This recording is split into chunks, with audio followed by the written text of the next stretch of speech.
Okay, so we are going to be making white sauce. So we have freeze-dried this, and we're going to be rehydrating it today, and we are going to put it on top of our meal here. That we've been making over the course of the last number of videos. We have peas, we have noodles, and we have beef strips. And the meal is almost complete. We just need the white sauce. So the last it's kind ingredient. of a little bit of a beef stroganoff, I guess. So this is our freeze-dried white sauce. I put this in a silicone muffin cup so that it was contained, and I was doing some other stuff with it, so I didn't want to do a full tray of the silicone cubes.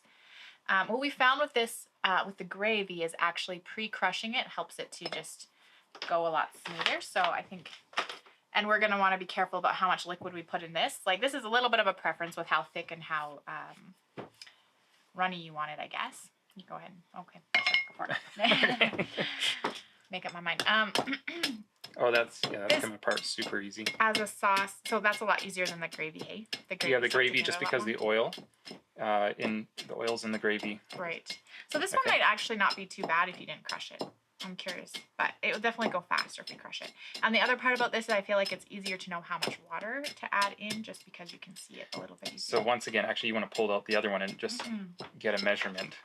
How big is that? So often we've been doing kind of a 2-to-1 ratio, and that seems to be working pretty good on a lot of things. So I would say, again, this is probably similar to our gravy, which was 1/4 cup. So let's see. Our gravy was 1/4 cup. I think if you were to push it down in there, no, that's definitely a third. I don't know. Let's see. Yeah, maybe that's 1/4. I think if it melted down in there, it'd be about 1/4. Yeah, I suppose we could put the crushed up stuff in there if we were really wanting to know. Oh, there's an idea. Whoa. Okay. Well, maybe you're right. Actually. Really? Closer to 1/3. Because it's so wide, it is closer to 1/3. You were right. Okay. I mean, there's a little bit of air in there, but there's some left. So we're going to go with 1/3 as our measurement, I guess. 1/3 cup. So. And if we wanted to do, so when we do should we do 1/4 or half? Half what? Half. We'll do. What, like 1 to 2, or? I think we'll do a 1. Or 2 to 4, or sorry, 1 to 4. Ratio. I'm thinking it probably could be 2 to 4, or sorry, 1 to 2. 1 to 2. So a 6. Throwing numbers all over the place again. I think it can probably be a 1 to 2 because it is a sauce, so you want it to be liquid. Okay. Was it the potatoes were a 4 to 1, but most things have been a 1 to 2. Is that? Yeah, I would go with that. Okay. Okay. Here we go. And this is like, again, a sauce is definitely very much a preference thing. I feel like I'm mixing pablum. Yummy. Sauce is very much a preference thing with how thick you want it. Oh, I would do it actually even probably more than that, because I would like it to be a little more of a... Well, it might. Like, it almost looks like it's kind of chunky still. I had just a little bit of a hard time getting it into a smooth sauce, just because it's... With this a little amount, it's a little tricky. If it was larger, a whisk might have been a better choice, but I don't think we have a whisk that would... I would do just a little bit do that more, very well. Like, do another teaspoon. I mean, you could use your fork and see. Sure. That would whip it a little bit more, kind of like a whisk.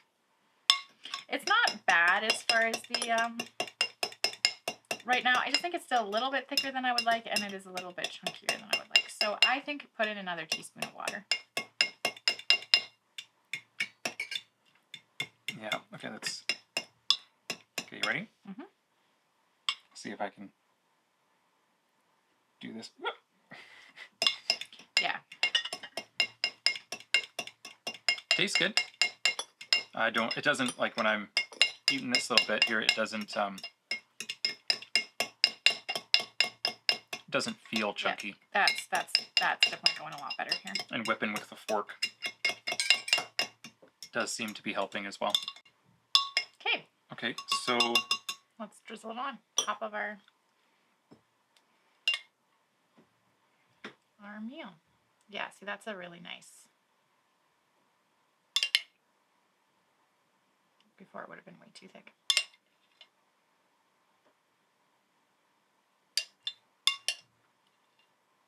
yeah, no, that does seem to be a good consistency. So that was a little bit higher than I had 2 to 1. Again, like it's a little bit on. Yeah, that 2 to 1 would have got us in the ballpark, and then you can kind of add a little bit more moisture to get it just right.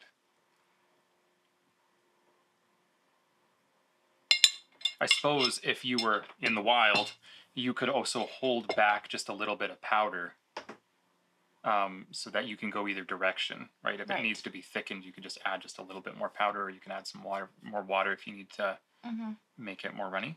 Right, yeah. Yeah. There's our beef stroganoff meal. 4 different things, 4 different ingredients, freeze-dried. Our sauce, our meat, our noodles, and our veggies. If there's anything else that you would like us to try, any other meals or ingredients, things you'd like us to experiment with, things that you would find useful that you want to try to make, but want to see us make first, I guess, then leave that in the comments below. So we are going to be trying to rehydrate a chicken thigh next. So if you want to see how that goes, stay tuned. video If the video's out, it's right there. Yeah. No, that's great. Because there's no way that I would guess that was freeze-dried steak. Just imagining like being on top of the mountain with a bunch of other backpackers, and they're like, they all like pull out their Clif bars and you can have your beef stroganoff meal.